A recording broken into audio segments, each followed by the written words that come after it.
Hello, Hassan. Hi guys, hi Sano Laila. Tell us a bit about your activity. Well, I'm spokesman for a group called the British Muslims for Israel. We found that, no longer were Muslims talking about a two-state solution between Israel and Palestine. But so dangerous had the discussion been dumbed down. So people were now starting to talk about if Israel should even exist. A question that we think is just a nonsense question. And for that reason, a group of professionals got together to advocate for Israel on the basis on human rights. What we do is we highlight the hypocrisies of other Middle East countries, for example, Iran, for example. And we ask them about, what sort of system would you either like to be governed in?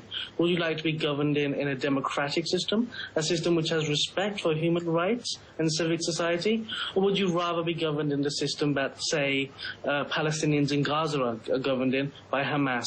If you were a Muslim, it would be far better for you to live in a country like Israel, where you are a free Muslim, than it would be for, let's say, for example, Saudi Arabia, where you're not exactly the type of Muslim you're supposed to be, when life can get very difficult for you. I can only guess what kind of responses you get from some of your Muslim friends, for example.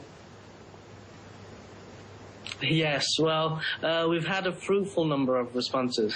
Some, as you can probably imagine, have been quite short-sighted in their response.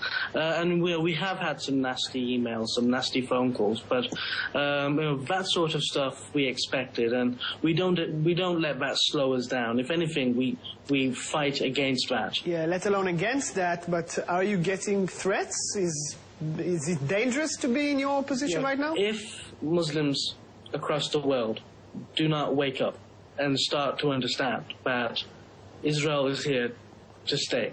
There is no question about if it is to exist or not. That's a nonsense question.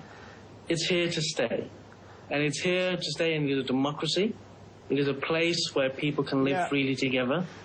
And it is exactly the sort of civic society and system that we should be replicating across the Middle East. Yeah, but I'm talking to you personally about Hassan, let's say. Aren't you afraid for your personal security? Personally, no, I'm not afraid, simply because I have no reason to be afraid. If I feel at any time that I am in danger or my family is in danger, then I will let the local authorities know. Okay, let me get into the shoes of your Palestinian friends from Gaza and Ramallah, and I'm going to say to you that we are going through a very hard time of depression, occupation, and we expect you to stand by our side, shoulder to shoulder, and not with our enemies. Solidarity with people of Palestine and the people of Gaza. But, however, what we do have a problem with is the leadership in Palestine, the leadership in Gaza.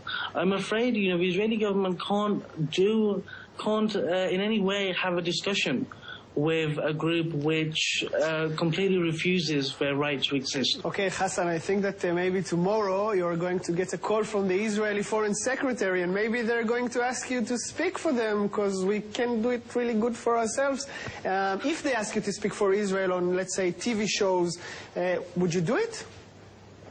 Well, funnily enough, I've been reading up on Israeli Hasbara for a good couple of months now. Okay. I think that, yes, I would do it, in the sense that I think Israel is such a success story, but so often or not, only one side of the story is ever told. Now that there's such a sophisticated internet campaign to delegitimize Israel, I think now more than ever there needs to be coherent friends of Israel.